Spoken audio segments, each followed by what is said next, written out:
So welcome to this series called the Perioperative Coach. In this series we have top tips on all aspects of perioperative care from some of the world's experts working together to enhance surgical recovery. Don't forget to look on the show notes on topmedtalk.com for additional links to papers, etc. And of course, if you haven't done it already, subscribe to Top Med Talk. Top Med Talk. This piece features Dan Cole, Professor of Clinical Anesthesiology at the David Geffen School of Medicine, University of California, Los Angeles. Also, former President of the American Society of Anesthesiologists, the ASA. Have a listen. We get into the operating room. Are there any simple things that we should be doing at the moment in the operating room that might make a difference? Well, one of my hard and fast rules is that people over 60 do not get preoperative sedation, right, benzodiazepines, unless there is a critical need for it. Yes. And that plays into what I think is important is that there needs to be informed consent, particularly for patients with high risk for delirium about that, and they need to understand the risk of that preoperative sedation on their postoperative cognitive dysfunction. And so that is probably, I think, the number one rule, aside from doing a lot of the routine things that we take care of our patients intraoperatively. Because that a milligram or two or more with some people of midazolam that correct in some practices to being completely normal. You can't have an anesthetic without it. That we're all learning to stop that. That's my hard and fast rule.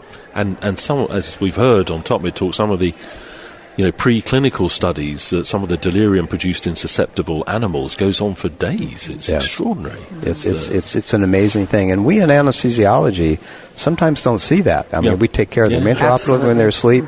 We see them postoperatively when you can have emergence delirium. Absolutely. And we expect them to be hypoattentive, which is an aspect of delirium. And we aren't always there a day or two afterwards to see the impact of this disease. Now, I work mainly now on a surgical intensive care unit, so I do see them, the ones who stay on the intensive care unit for days afterwards. So they're a very high-risk population because there's a lot going on. But I kind of get the impression that we're either seeing more delirium or we're recognising more delirium. And maybe part of that is we're recognising the hypoactive delirium as well that we didn't before. Is there any literature to suggest it's getting more common? I know we've got an ageing population, so... Well, I would agree with you. I think, at least in America, we're seeing the gray tsunami, so to speak. And so we are... This is I had this done particularly for this. I recall, I looked at Desiree when I said that. There's a longer story. I was just going to say, it's all a facade, I really... But anyway, we're seeing that gray tsunami, and we've gotten better at taking care of sicker patients. And so we're doing more things to elderly patients. It's hopefully improving their quality of life. But the profile of delirium and what it means, your perioperative or your brain health, has become more important. And so indeed, I think you are correct that we're probably identifying it, particularly the hypoattentive delirium. When I grew up in anesthesiology in the 80s, delirium was I always thought it, you'd see elephants going across the wall, something like that. But it's much, much, much more than that. No, hypoactive ones, the hard ones. Well, and one of the things that we talked to Lee Fleischer quite a bit and Carol Peden, and some of the things that I've heard them say about the brain health, or about brain health, is that it's the brain fog too, and we are not really focusing on that so much that someone may come out and they can kind of still do their crossword puzzles and they're okay in normal conversation, but they just feel like they have this horrible brain fog postoperatively. So is that something that you guys are trying to address and looking at different, the levels of delirium and what it looks like? Well, that's probably a much bigger issue, and I think brain fog can be defined very, very broadly. It can be a day or two after you've had surgery and anesthesia, after you've had a colonoscopy, and you just feel like you need a cup of coffee. You're just not as sharp as you are. Yeah. So that's really not within the purview of what we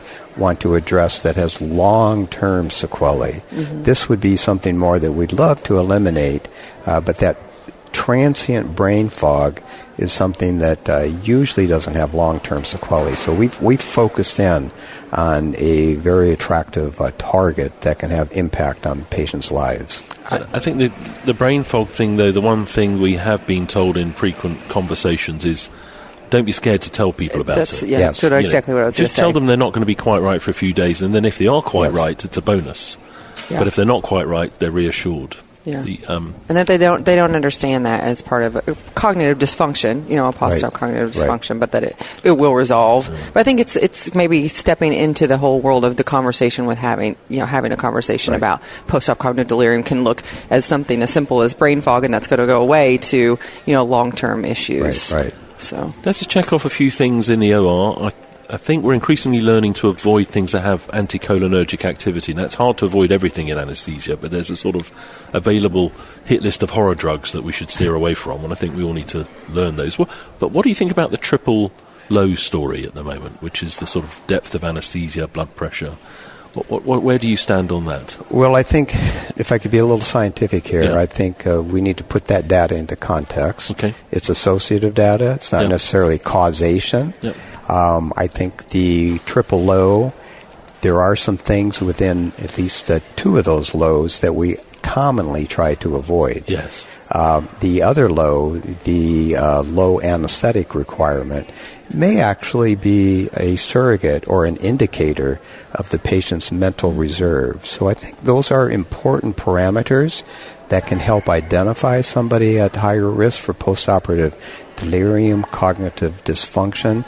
But the extent to which, if you get one or two of those that is a little bit off, and it's going to be perfectly predictive of postoperative delirium cognitive dysfunction, in a causation fashion, has yet to be established. And as I was just looking at a paper we're going to be doing in Journal Club for another one of the papers from the Cleveland Clinic with Dan Sessler and Andrea Kurtz, about I just had a quick read of it. As far as I could see, the automatically flagging up triple low issues.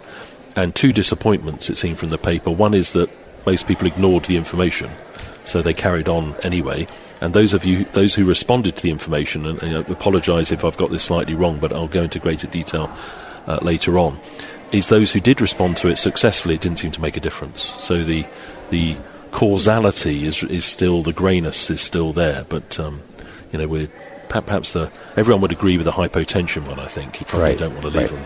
And there's some other people have some rule of thumbs about age and MAP there, which is a bit like your 60 and the Versed thing. Don't let the MAP go below your age, which is not a bad rule of thumb.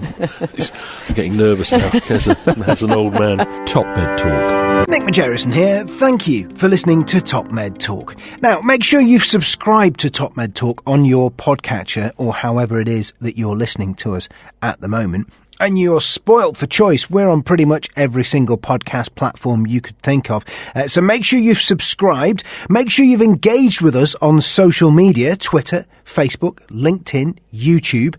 And make sure you've signed up for our email updates on topmedtalk.com. If you get yourself there, you'll find a website that contains all of the podcasts that we've ever done. And it gives you the chance to sign up for our email updates. That way we can always get in touch with you and tell you what we're up to. Oh, and while you're online, check out ebpom.org/meetings. While you're there, get excited about EBPOM London 2019, the London Perioperative Medicine Congress. It's on July the 2nd, and it's one of many meetings that EBPOM organises around the world in order to communicate the perioperative medicine message. Have a look, ebpom.org/meetings.